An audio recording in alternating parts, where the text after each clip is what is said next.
안녕하세요. 웰스기업연구소 정우일 소장입니다. 자, 오늘은 또 여김없이 그 시간이 왔습니다. CU 리포트 3월 2주차 프리뷰 시간입니다. 연일 계속되는 코로나 때문에 다들 짜증이 나시죠? 근데 요즘은 그렇다고 합니다.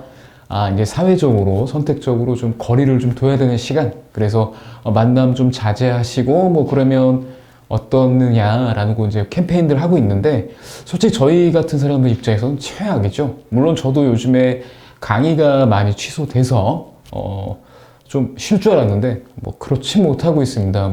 따로 또 하는 일들이 많이 생겨서, 저도 좀 바쁘게 지내고 있는데, 특히 요즘 때일수록, 몸 관리 좀 잘 하시고요. 면역력을 지키기 위한, 좀 것들을 많이 하셨으면 좋겠습니다. 운동도 좀 하시고요. 그 다음에 먹는 것도 좀 많이 드셨으면 좋겠습니다. 자, CU 리포트 우리 3월 2주차 한번 볼게요. 자, 코로나19 때문에 이제 요즘 기업들이 이것 때문에 좀 문제가 많죠. 그래서 아무래도 지금은 특히 대기업들이나 이런 기업들은 재택근무를 많이 하게 됩니다. 그래서 재택근무하는 기업 수들이 늘어나고 있는데, 특히 이 재택근무를 시행하고 있는 기업들이라면 한번 볼만합니다. 그러니까 현재 유연한 근무를 하는 이런 기업들에 대해서는 정부에서 좀 지원을 하고 있습니다. 특히 우선 지원 대상 기업들은요, 보다 그냥 쉽게 생각하시면 중소기업 생각하시면 되고요. 업종별로 이제 상시 종업원 수가 기준보다 떨어질 때 해당이 됩니다. 혹은 중견기업도 이제 지원이 되는데요. 일단 지원 유형은 크게 네 가지입니다. 시차 출퇴근제, 그 다음에 선택근무제, 그 다음에 재택근무제, 원격근무제인데, 특히 코로나 때문에 아마 재택근무를 많이 하시니까 재택근무제에 해당이 되실 거예요. 그렇다면은 한번 지원을 한번 보자는 거죠. 근로자 1인당 최대 1년간 520만 원까지 지원이 가능하고요. 이 지원 금액은 주 3회 이상 재택근무를 하게 되면 풀로 나가게 됩니다. 근데 주에 1회나 2회 정도 하시게 되면 연간 260만 원, 그 다음에 한 주당 주 3회 이상 하게 되면 10만 원, 주 1, 2회 하게 되면 5만 원 정도의 지원금이 들어오게 되니까 어차피 재택근무 하게 되는 거 한번 지원해 보시는 것도 어떨까 싶으신 거죠. 자, 그 다음에 또 이것도 이제 문제가 됩니다.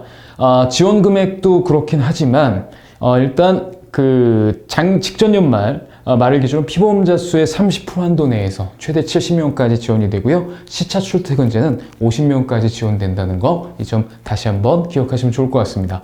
자, 그 다음에 두 번째 페이지 보시면요. 이게 나옵니다. 대표님, 기업의 위처분이여금은 얼마인가요? 네, 지금 3월 이제 결산이 이제 막 되고 있죠. 그리고 세무사 사무실에 통장 자료 등이라든가 여러 가지 자료들을 넘길 텐데, 이 결산 때 꼭 챙기셔야 될 게 이런 거가 아닌가 싶습니다. 올해 이익이 얼마가 나고, 이 이익이 얼마가 나면 그냥 그것만 보는 것이 아니라 사실은 여러 가지 재무 비율을 봐야겠죠. 재무 비율을 봐야 되는 이유는 아마 CEO님들께서 재무 비율에 민감하신 기업들은 아마 외부 차입이 있거나, 특히 기술이라든가 이런 신용에 관해서 외부 정부기관의 보증을 받아서 대출을 받아보신 분들, 이런 분들이 특히 좀 민감하실 겁니다. 특히 정부자금 같은 경우에는 5년 만기, 2년 거치, 3년 상환 이렇게 되어 있기 때문에 아무래도 신용도 좀 민감할 수밖에 없는데요. 그런 기업이라면 아무래도 재무제표가 좀 신용도가 좋게끔 나와야겠죠. 그런데 이제 중요한 거는 우리가 상담하는 많은 대다수의 중소기업들, 특히 비회관 법인들 같은 경우에는 솔직히 그렇습니다. 지난번 때도 말씀드렸지만 비회관 법인 같은 경우에는 재무제표를 기업 회계 기준대로 작성하지 않거든요. 그래서 그냥 약소하게, 그러니까 좀 약식적으로 좀 하는 부분이 있는데, 이러다 보니까 외부 투자기관에서는 이 중소기업, 특히 비회관 법인의 재무제표 신뢰하기가 좀 어렵습니다. 그 다음에 사실은 기업의 우리가 신용도나 아니면 장사가 되고 안 되고를 볼 때 외부에서 보면 좀 비재무적인 사실은 정보를 많이 캐치해야 되는데, 중소기업은 사실 비재무적 정보를 캐치하기가 좀 어렵죠. 그래서 기본적으로 사실은 중소기업 같은 경우, 특히 비회관 법인 같은 경우는 사실 대표자 신용도가 사실은 더 좌지우지한다고 볼 수가 있죠. 그럼에도 불구하고 사실은 비례감 법인 같은 경우 많이 보는 게 재고자산 회전율, 그 다음에 이자 보상 배율, 그 다음에 완전 소기업 같은 경우에는 유동부채 대비 매출액, 즉 다시 말해서 유동성이 있는 부채를 매출을 얼마나 커버하고 있는지, 그래서 얼만큼 회사가 지속가능 경영이 가능한지, 그 다음에 차입금 대 에비타 이런 것들을 좀 보게 됩니다.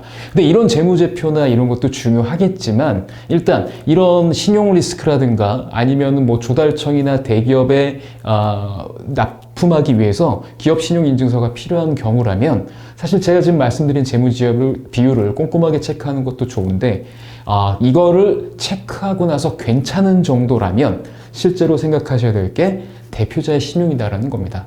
많은 중소기업, 소기업들이 아까도 말씀드렸다시피 대표자 신용이 제일 중요한 항목이다. 그래서 대표자 신용이 안 좋게 되면 당연히 법인의 신용이나 평가 금액도 떨어질 수밖에 없다. 그래서 대표자 신용을 좋게 하셔야 되는데 대표자 신용을 좋게 하려면 가장 좋은 게 뭐겠어요? 소득 증빙이 되어야겠죠. 그래서 대표자의 소득 증빙을 할 수 있는 것들을 많이 만드셔야 된다고 보면 되겠습니다. 그동안 사업회원 신하시느라 개인의 곡간, 개인의 소득 신고를 좀 덜 하셨다라면 이번 참에 좀 개인의 신용도도 높이고 기업의 경쟁력도 높이고 기업의 재무구조도 개선시키는 것보다 더 중요한 개인의 재무구조를 함으로써 뭐 보증이라든가 이런 능력을 좀 키울 수 있도록 개인의 부도 좀 균형을 맞춰서 좀 소득 신고를 하셔라. 그래서 신용도 좀 좋게 가셔라. 이런 것도 하나의 제안 드릴 수 있는 겁니다. 자, 그럼 이런 걸 하시려면은 당연히 뭘 보셔야겠어요? 법인에서 유보된 잉여금들을 어떻게 이제 빼느냐. 이게 문제겠죠. 그럼 이제 이런 분들 계십니다. 나는 세금 내기 싫어서 그냥 안 가져갈래요. 놔두면 좀 어때요?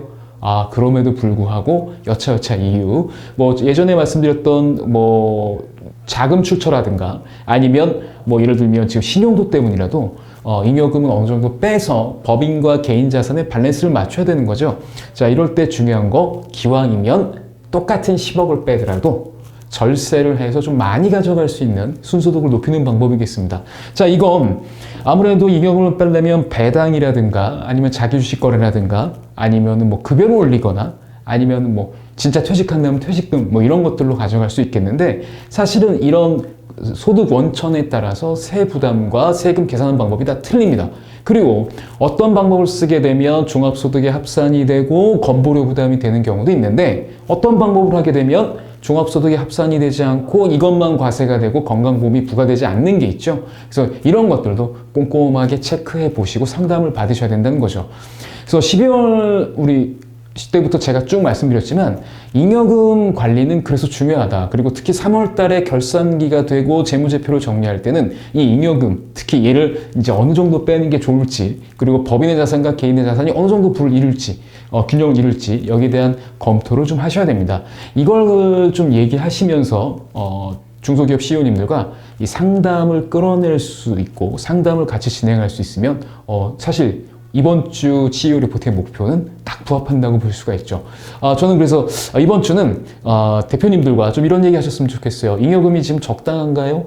이런 걸 좀 봐드리면서 잉여금을 인출하고 대표님의 좀 신용도 올리고 자금 출처할 수 있는 이런 작업들을 제가 도와드리겠다라고 하면서 좀 상담을 계속 끌어가면 어떨까 합니다.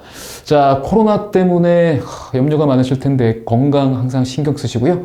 그 다음에 혹시 마스크가 많이 남으신다면 좀 같이 좀 쉐어도 하고 그리고 베풀 수 있도록 뭐 이렇게 해서 좀 좋은 일도 많이 하셨으면 좋겠습니다. 자, 3월 2주차 CEO 리포트 여기서 마무리 짓겠습니다. 좋아요, 구독 버튼 꼭 눌러주시길 바라겠습니다. 자, 이번 주는 안녕!